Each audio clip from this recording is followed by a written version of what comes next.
Hey there, tech fans. Rick here again with a quick review of the Orei WUHD-66M-K wireless HDMI extension kit.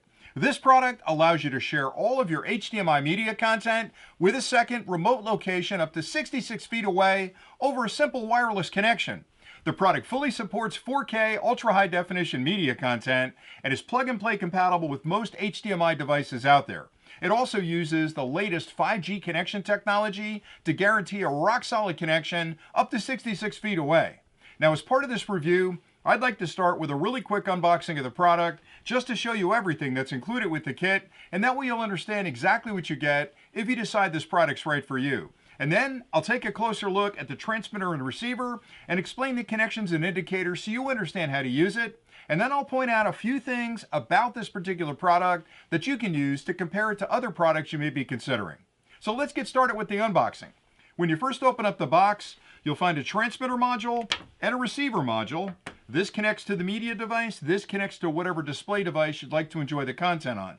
You'll also find two power cables. This is a USB-A to USB-C connection. What's nice about that is that you can plug this into a USB wall charger, or if your media device has an open USB-A port, you can plug it in there as well. Finally, a full instruction manual is also included that lists connection diagrams, specifications, and other really important details you'll need to know about the product to use it correctly.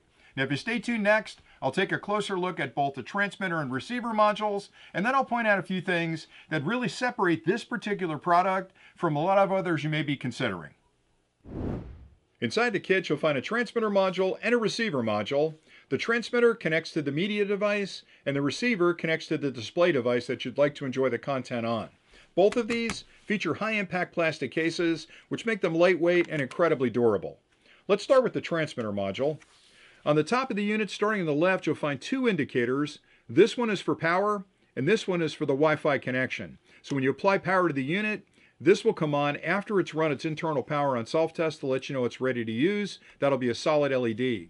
This LED will initially blink until the Wi-Fi connection between the transmitter and receiver is established. Once that's established, that'll be solid. And then finally, there's another indicator down here that indicates HDMI content is being sent between the locations, and that should flash. This is a channel button. You can change the channel of the connection over the Wi-Fi that these two are connected on by holding this down on both the transmitter and the receiver for 5 seconds. On the one side, you'll find ventilation slots, and on the other side, you'll find ventilation holes as well that allow the heat that develops during operation to escape and keep the electronics at a very comfortable temperature. Finally, you'll find a single micro USB port on this side, and that's used for the power, so you can plug the micro USB end of the cable in here. The other end, which is USB-A, can plug into a USB charger, or you can plug it into any USB-A port on your media device. This port is also used for upgrading the firmware, so if you need to upgrade the firmware later on, you'll simply connect this to a computer, move the firmware file over to the unit to complete that upgrade. And then the last connection is here. It's an HDMI connection. And again, with the transmitter, this is going to plug into whatever device you'd like to share the content from with your receiver.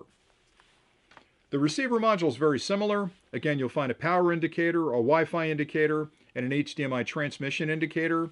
The channel button is the same as on the transmitter. If you want to change the transmission channel, you'll hold both of these down, both the receiver and the transmitter at the same time for up to 5 seconds. That'll select another channel. Again, ventilation holes on the one side, ventilation holes on the other side, as well as the micro USB port that's used for upgrading and for the power. And then you also have another HDMI connection here, and this will plug into whatever display device you'd like to enjoy the content on. That's pretty much it for the transmitter and the receiver. I hope that closer look was helpful. Now, here are a few really important things to keep in mind when you're comparing this Orei wireless extension kit with other products you may be considering. The first thing has to do with resolution. This product fully supports 4K ultra-high definition media content at up to 60 frames a second. And the reason that's important is a lot of other wireless HDMI kits on the market may only support 1080p content, or if they support 4K content, it may only be 30 frames a second. So knowing you've got a product that can fully support the higher resolution content means you're going to get a crystal clear picture on your display. Another important difference is that this product is both HDMI 2.0 as well as HDCP 2.2 compliant. And the reason those standards are important is because the HDMI standard has gone through a lot of changes in recent years. A lot of new features have been introduced. So knowing you're on the latest version of HDMI means you can take advantage of all those features.